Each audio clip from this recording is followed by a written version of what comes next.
Hello, everyone. My name is Vivian Salama. I am a staff writer at The Atlantic. Welcome, subscribers. We're talking about Venezuela and a warning for other world leaders.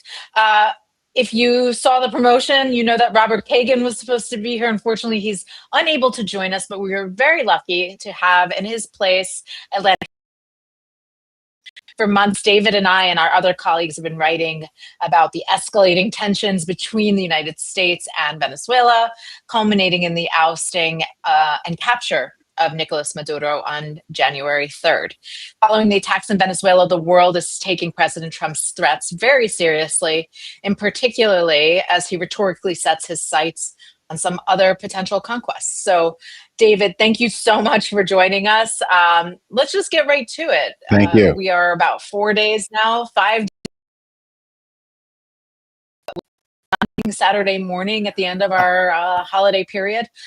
What would you say is the fallout from the ousting of Maduro, both, from a national security perspective, but also the political perspective? Yeah. Well, let's start with the strange thing, which is 4 days later, what happened? And we know even less why it happened. And we know even less than that, what's it supposed to accomplish? The Maduro was not a charismatic dictator. He's not someone who held power because there was some bond between him and some forces in Venezuelan society. He was the product.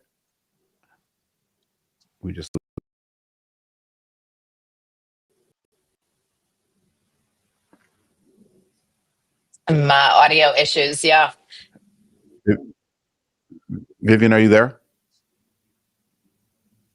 I can hear you. Vivian, yeah. Hello? Okay. Yes, All right. I can hear you. I think David. my image has gone away, but you've got my voice. All right. So let me recapitulate. I can see you too. We don't. 4 days later. Okay. We don't know exactly what happened, and we don't know why it happened, and we know even less what it was meant to accomplish. Maduro was not a charismatic dictator. He's not a Fidel Castro figure. He was the product of a bureaucratic, authoritarian, repressive military system created by his predecessor, Hugo Chavez, who died of cancer, and turned over power to Maduro, who was kind of a faceless man within the Chavez regime. The Chavez regime is still there. All that's done has been to extract one bureaucratic element of it and make way for others.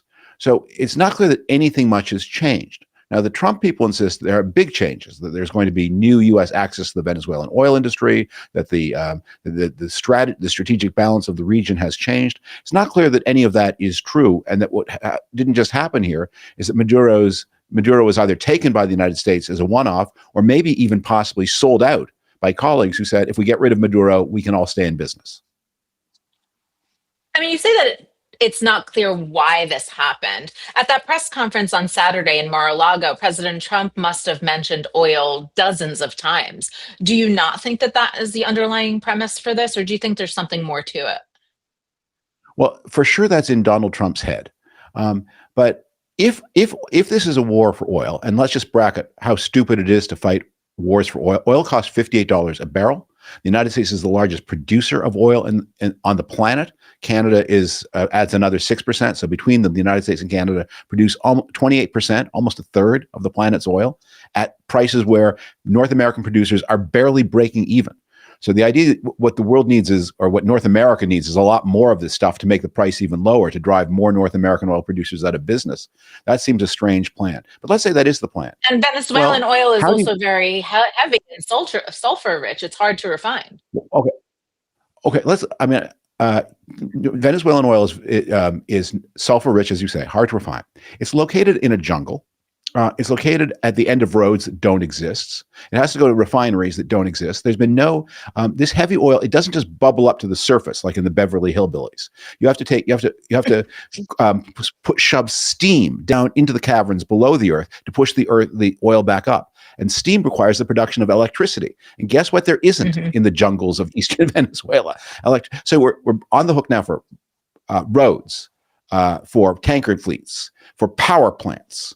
for electrical grids to move the power from the power plant to the oil compressors that don't exist. There have been 30 years of non-investment. And then, oh, by the way, there might be insurgencies going on in this. So you need security. You need some kind of apparatus. You need some kind of apparatus of law. How do you get educated workers? The education system in Venezuela has collapsed. Oil is a high-tech industry. It requires people with some skills. How do you get them?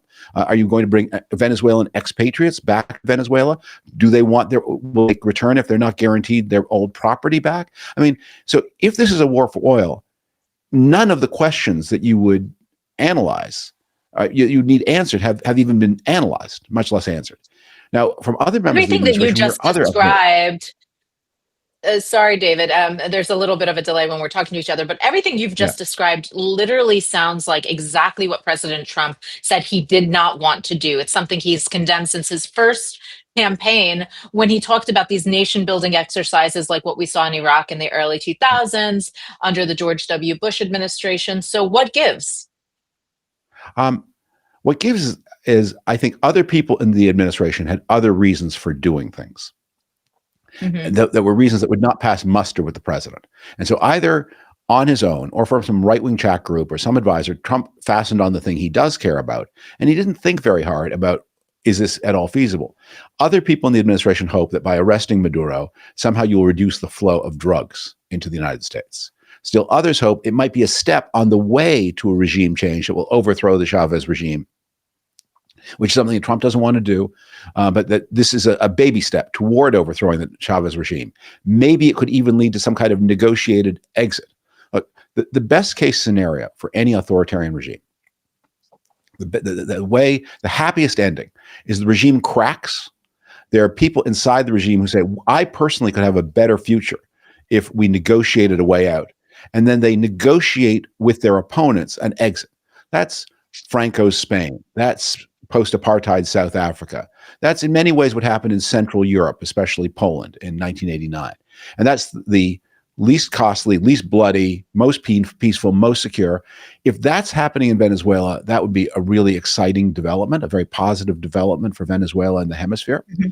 But if that happens, it looks like it's going to happen by coincidence because this administration seems to have no plan for doing any of that. And the thing it says it wants to do, getting oil out of the ground, that's just crazy. One more thing I have to add here.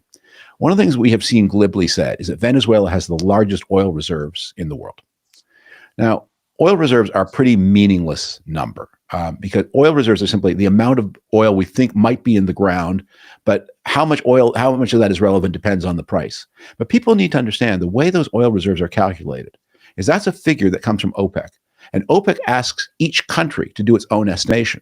Now, if it's a developed country, the United States, Canada, Norway, that's a reasonably serious undertaking. But if it's Venezuela, they just made the figure up. And at the beginning of his regime, Chavez, for his own ego reasons, said, I want the number to be bigger. And so he made up this number of whatever it is, 300, well, and it doesn't matter, gigantic number. But it really is something he pulled out of the air, and it's completely irrelevant. Because the question is not how much oil might be down there. The question is how much can be brought to the surface at today's prices. Yeah, you raise a really interesting point. I've spoken to a number of experts who said that, they're only able to refine at the moment 1 million out of the 300 billion barrels of oil. And it could take as long as a decade, 300 billion, if not longer. That's the figure I didn't want to use because I don't think it's real. But yeah, they bring out 1 million barrels a day. Right. Yeah. And then it could take about 1 million just to get the infrastructure and decades of mismanagement and corruption, kind of reversed to be able to actually get things moving in the way that President Trump talks about. So it's a really important point. But I wanted to ask you about the actual capture, the extradition by force, if you will, of Nicolás Maduro, and the United States' complicated history with regime change.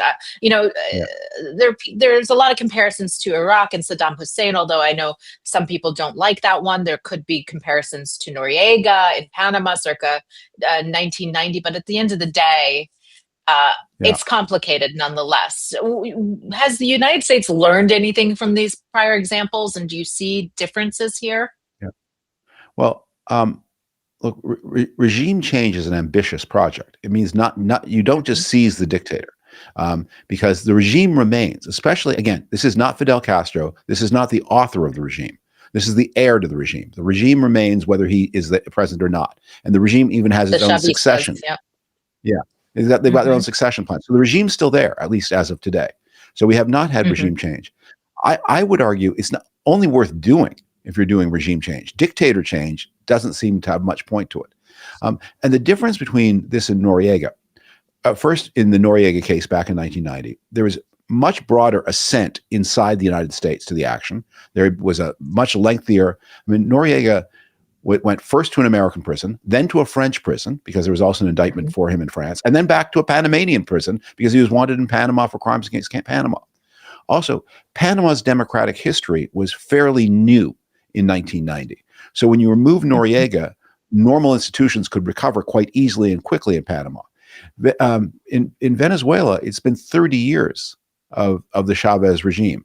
Venezuela does have a robust democratic history from the late 50s until the middle 1990s, but it's pretty badly dented. So to get that all up and going again, think about the courts, think about unions. How do you have non-political unions? How do you have honest judges? How do you have police who don't take bribes? All of those are big problems, and that's what a change of regime would look like. How do you get the military back into the barracks and not owning the economy anymore? That's a really interesting point that you're raising, actually, because a number of the people I talk to say, well, Venezuela's got this deep history of democratic institutions and can bounce back. It should not be compared to an Iraq or a Libya or a Syria, which have very, very different histories. But you're saying it's been too long. And I don't know. I'm just saying we shouldn't. And we also need to remember Venezuela has driven a quarter of its population into exile. And the people who left are disproportionately from the more educated populations, the more middle-class populations, the more system-rooted populations. So Venezuela used to have a large group of indigenous, highly skilled petroleum engineers. They're living in Alberta now. So will they? And if you want them home, because the Alberta oil is quite like Venezuela, the skills that they learned in Venezuela are very applicable to Canadian oil. And I'm sure they don't love the climate in Alberta, but I'm sure they really do love not having to pay a bribe to the cops when they're pulled over for speeding. Right, exactly. I do have one more question on this before I switch to sort of a broader look at this. Regardless of what side of the aisle you're on, Democrats, Republicans in Congress, there aren't a lot of people who are shedding a tear for Nicolás Maduro and the fate that he ultimately faced in the last couple of days. But there are obviously concerns about how this all played out. What's your view of how it all played out in terms of the way that they raided Venezuela, the way they brought him here, questions about extradition processes, bypassing congressional notification, bypassing immunity processes and protections? Yeah. Well, to anticipate the show that the podcast I'm going to release actually on video in half an hour, it's going to come out so I talked to David Rothkopf, who wrote the best book about the National Security Council, which I recommend to anyone interested, Running the World, 2005.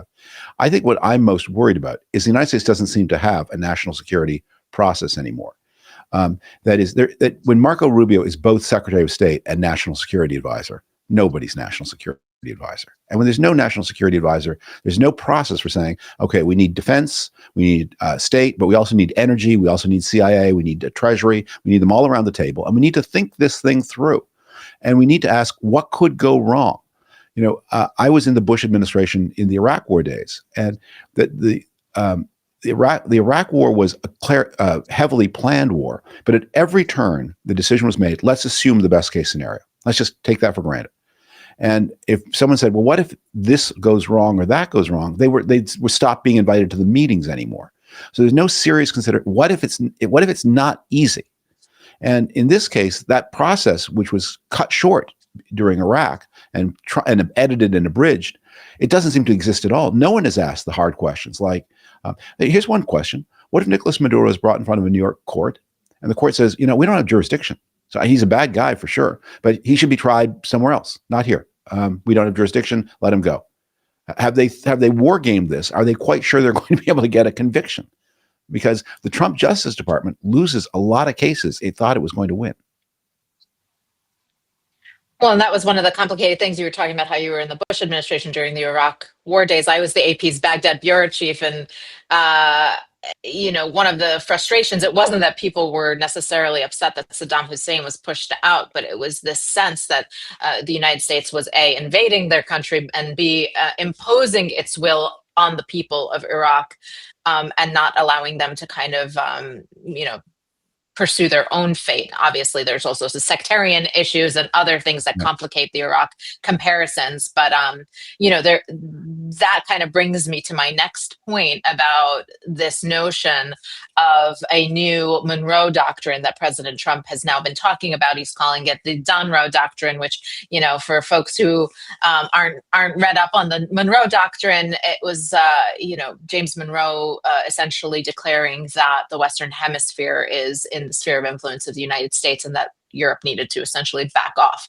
And that's Yeah.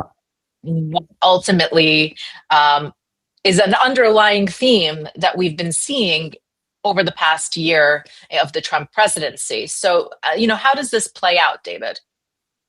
Well, the real history of the Monroe Doctrine, which was promulgated in the year 1823, was, as you said, it was said to European powers, stay out. And the question was, well, if the European power says, nuts to you, we're coming in, what would stop them?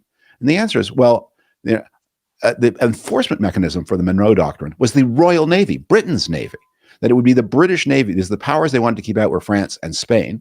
And it was the British Navy that would stop the French and the Spaniards from coming. And it was actually a tacitly bilateral deal from the beginning. It was not an assertion of unilateral American power, because America didn't have the power to enforce it. It enforced it in cooperation with Great Britain. What Donald Trump is talking about with his so-called Monroe Doctrine, it's been tried before. In the early 20th century, President Theodore Roosevelt announced a Roosevelt corollary to the Monroe Doctrine, which was, and by the way, not only must Europe keep out, but if the Latin Americans themselves do anything we don't like, we get a veto. Remember, the Monroe Doctrine did not tell Latin America what to do. It only told the Europeans to keep out. The Teddy Roosevelt Doctrine said, no, we will tell the Latin Americans what to do. And that bred 35 and more years of heavy American interventions, Nicaragua, Haiti, Dominican Republic, other places, Honduras, nearly Venezuela in 1895, came close. And by the 1930s, it was clear this was expensive. It was obnoxious. It was actually pushing, especially Central American directions that were not in the long-term interest of the United States. And so the Roosevelt corollary was the Roosevelt corollary was jettisoned in favor of the good neighbor policy, where the United States said, you know what, we are by and large going to, unless the Monroe Doctrine is at stake, unless you invite the Soviets to come into your country, you get to do things more your way than was allowed for the first 30 years of the 20th century. Those were not, and Donald Trump is going back to that big stick approach of Teddy Roosevelt and the presidents after him. We asked our subscribers to send in questions in advance when we posted about this event. And for those of you who don't know, David is a son of Canada, and we heard from a number of Canadians actually who sent in questions.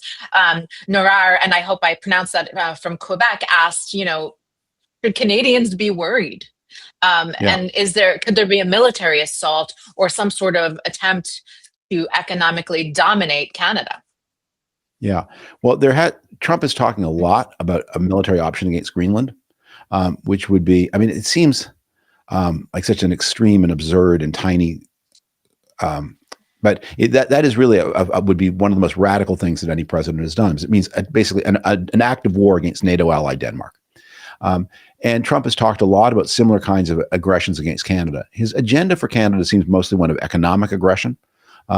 And trying to deindustrialize Canada. That seems to be his goal. He does have some hope that if he applies enough economic pressure to Canada, he might collapse the Canadian federal structure and detach at least parts of Canada and get them to apply to entry into the United States.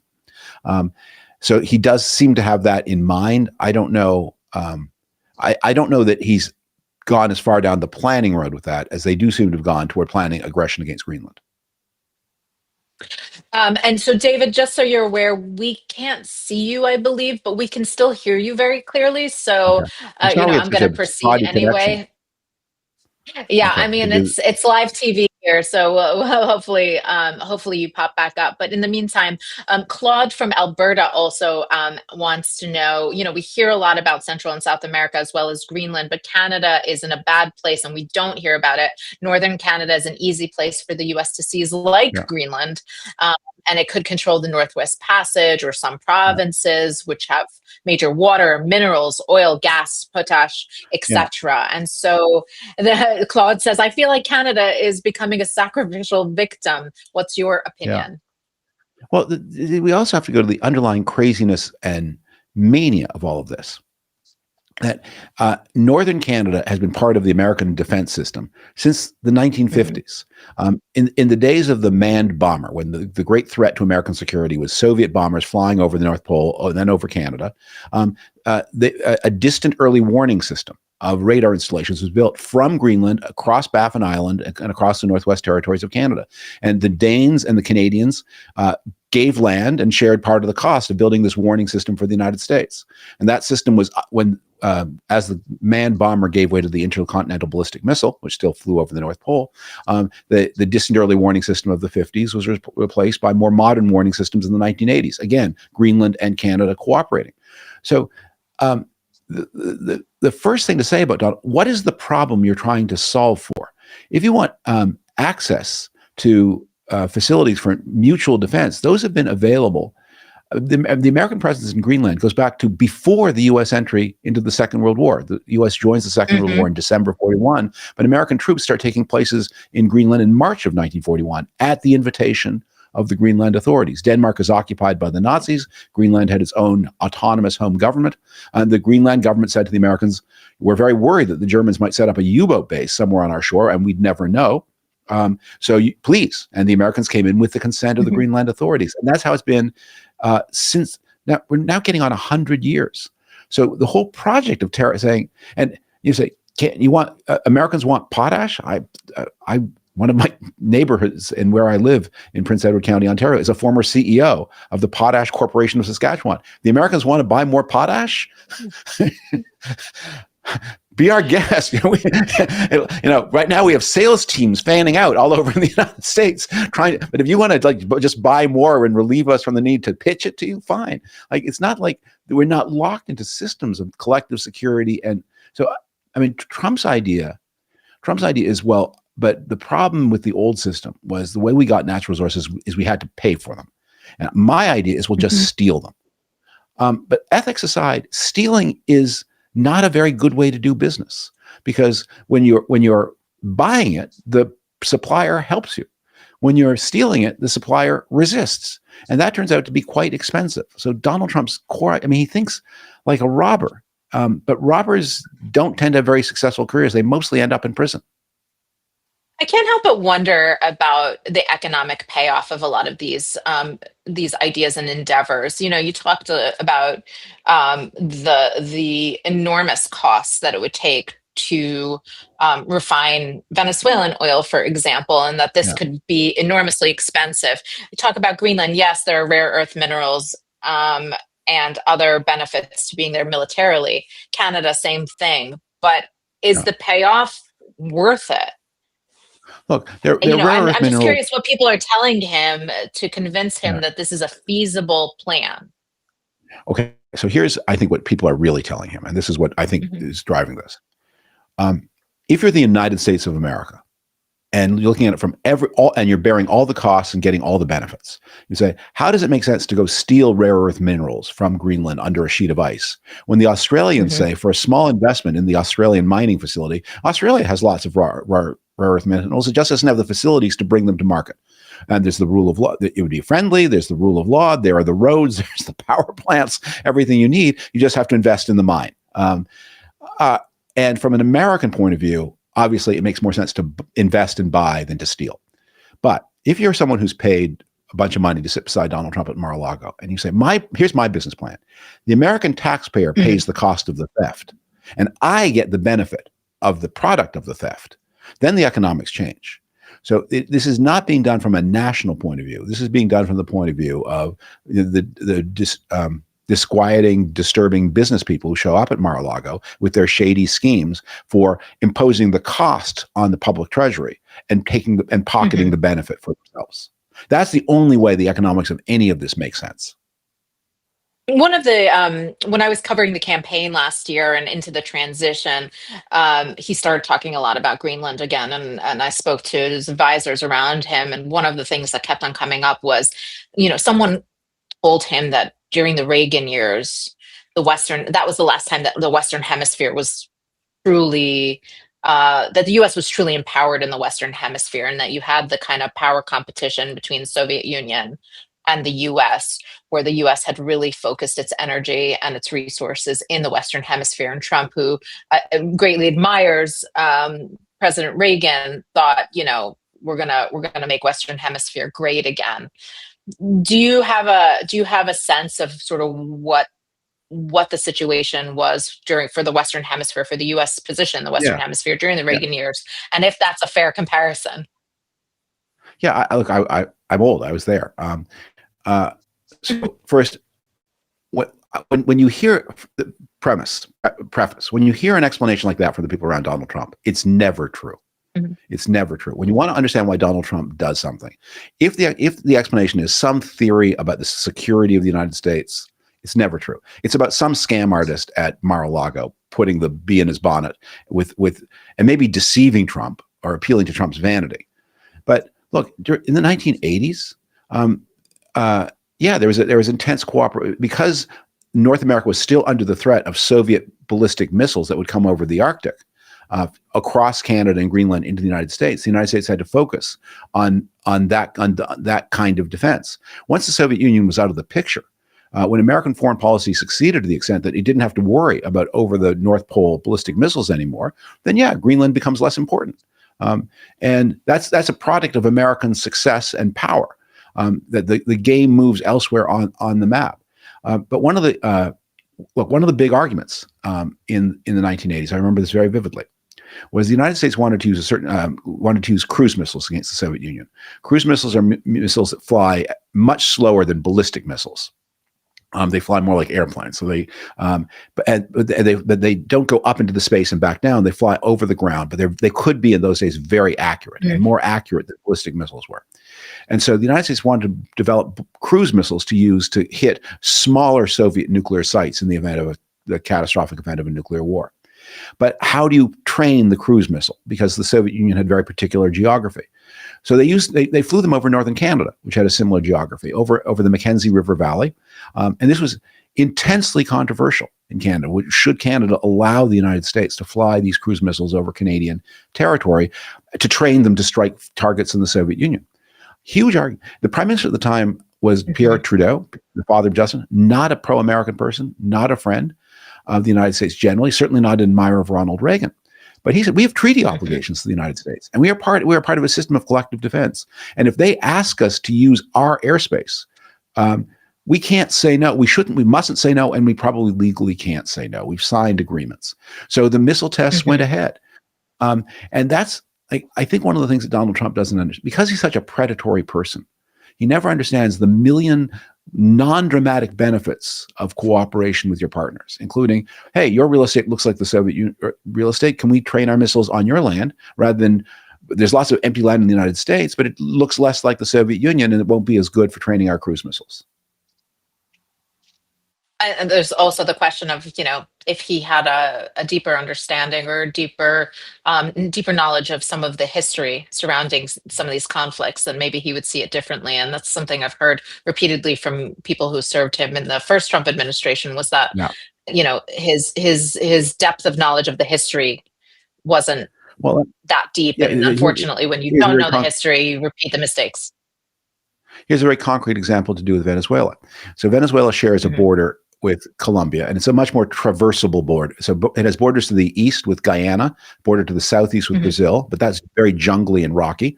And then it has a quite open border with Colombia. And indeed, at one point, Colombia and Venezuela formed a single country in the early 19th century. Right.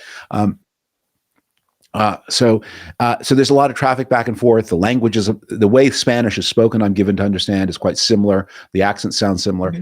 And Colombia is the center of the largest Venezuelan exile population. So if you're looking to bring a democratic future to Venezuela, Colombia is your most important partner. That's and for and not just for the military part, which is the least of it, for the humanitarian, for repatriating people and helping them to go home, for spurring the investment, for bringing in. If you're going to need 500 honest judges to come to work right away, Colombia is a great place to take retired Colombian judges and bring them into Venezuela and let them, help to bring the legal system back in line with what it should be in a free country. Now, Right. Colombia right now has a president who's not cooperative with the United States, but there are elections in May. There's going to be a new president. Those are the kinds of things you'd be thinking about if you're doing this in a serious way. I want to get to one or two more subscriber questions before we wrap up, but I did want to ask you one more thing, which is the political side of this. President Trump has, in his second term, placed heavy emphasis on foreign policy, and it hasn't always sat well with his base, those MAGA devotees, many of whom believe that America First is synonymous with non-interventionalism. So do you read this as President Trump, trying to cement his legacy, or is he just trying to get a Nobel Peace Prize, as many claim? I think it's more that when people with the narcissistic personality complex that he has, as they age, they become disinhibited.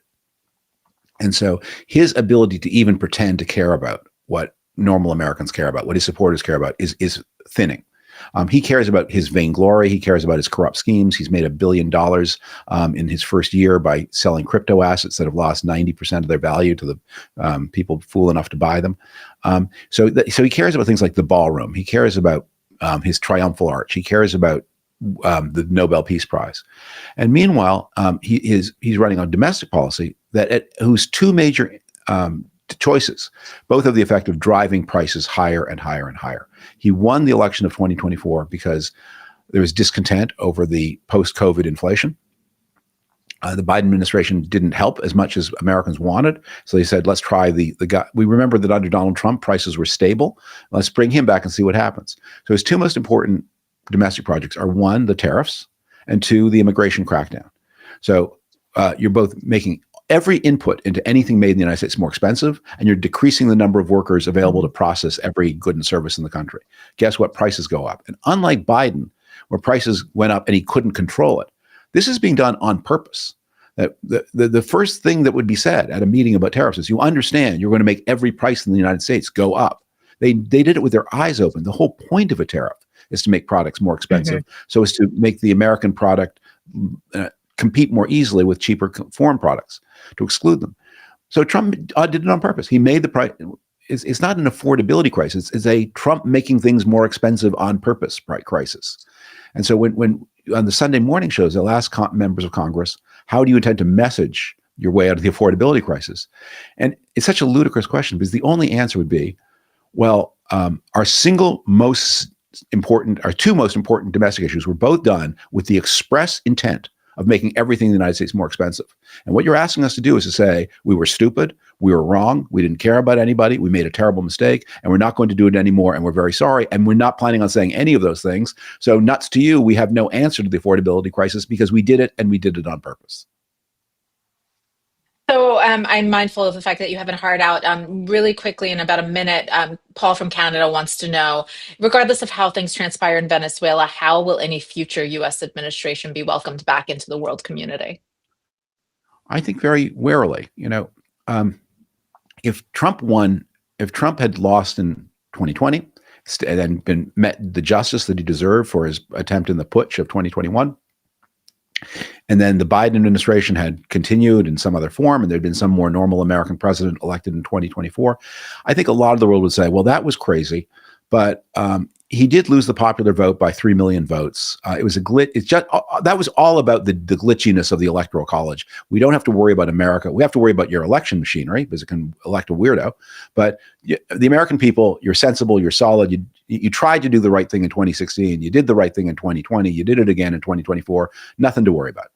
I don't think anyone can have that comfort now. It's happened twice. And the second time, it happened with Trump actually getting more of the vote than his opponent, which did not happen in 2016.